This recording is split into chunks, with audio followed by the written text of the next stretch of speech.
Hello guys, master coaching में आपका स्वागत है। इस वीडियो में पढ़ने वाले हम 10th क्लास की इंग्लिश और 10th क्लास की इंग्लिश का पढ़ने वाले हैं सेंट्रल आइडिया। और सेंट्रल आइडिया पढ़ने वाले हैं हम फ्रेंड्स द ट्रीज के सेंट्रल आइडिया पढ़ने वाले हैं फ्रेंड्स। चलिए वीडियो को स्टार्ट करते हैं। तो देखिए सेंट्रल आइडिया है द पोएम द ट्रीज। देखिए द पोएम, ये जो पोएम है the trees by Adrienne Rich, ये एड्रिन रिच के द्वारा लिखी गई है। सोज, देखिए सो होता ना, सो तो सो का मतलब यहाँ पे सोज है, जो दिखाता है। प्रेजेंट का इंडेफिनिट बना दिया उन्होंने इसला के, जो दिखाती है हमें बताती है। ये जो आपकी ये सेंट्रल जो आइडिया है जो इन्होंने लिखा है वाई एड्रिन रिच, मतलब एड्रिन रिच के द्वारा जो लिखा गया है ये दिखाता है। देखिए क्या दिखाता है, ये क्या बताता है। द कॉन्फ्लिक्ट होता है द्वंद्व या फिर विरोध या फिर लड़ाई वगैरह जो होता है। कॉन्फ्लिक्ट दिखाता है वेडविन के बीच, मतलब क्या है, द्वंद्व दिखाता है वेडविन के बीच। किसके किसके बीच? मैन आदमी के बीच एंड नेचर और प्रकृति के बीच। ये जो प्रकृति है दुनिया अपनी, इनके बीच में क्या द्वंद्व दिखाता है। कौन?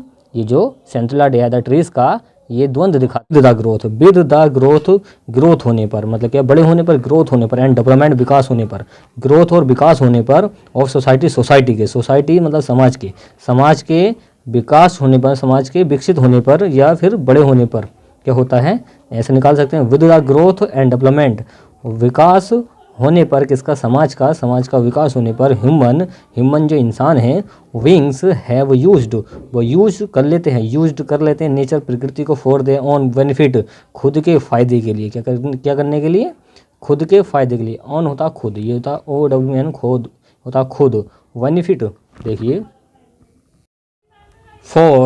फॉर देयर ओन बेनिफिट्स, मतलब खुद के फायदे के लिए। ऑन होता खुद, बेनिफिट होते हैं फायदे। खुद के फायदे के लिए जो इंसान है वो नेचर मतलब प्रकृति का यूज कर लेते हैं, इस्तेमाल कर लेते हैं। एंड कोज्ड, जो कारण बनता है, अलॉट ऑफ हार्म, मतलब नुकसान का। अलॉट होता थोड़ा सा, हार्म होता नुकसान, टू इट इसे, तो नुकसान होता है इसको प्रकृति को, नेचर को, उसको नुकसान पहुंचाता है। जैसे कि आप जंगल से पेड़ पौधे काट के लिए आए तो किसको? नेचर को नुकसान होगा ना। ओके, उसी को कहना चाह रहे हैं।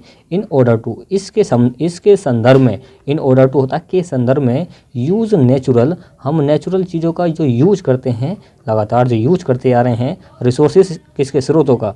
हम नेचुरल कुदरती रिसोर्सेज का जो यूज करते हुए आ रहे हैं, लाइक जैसे फॉरेस्ट, जंगल का। देखिए जंगल का हम सब यूज करते हैं, वहाँ से बोट्स वगैरह।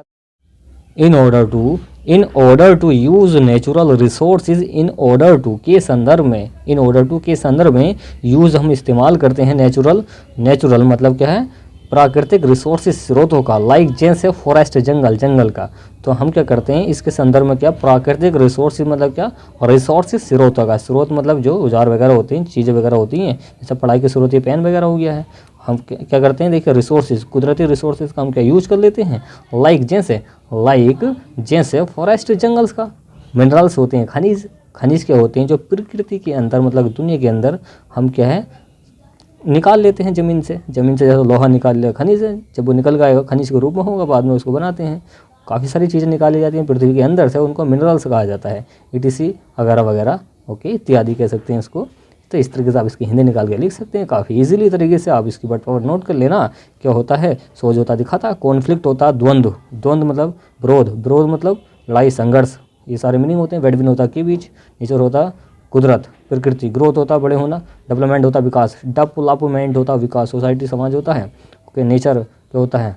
प्रकृति होती है। ऑन होता खुद, बेनिफिट होता फायदे, कोज्ड होता कारण बना, हार्म टू होता नुकसानदायक, इन ऑर्डर टू होता के संदर्भ में, और रिसोर्सेज होते हैं स्रोत।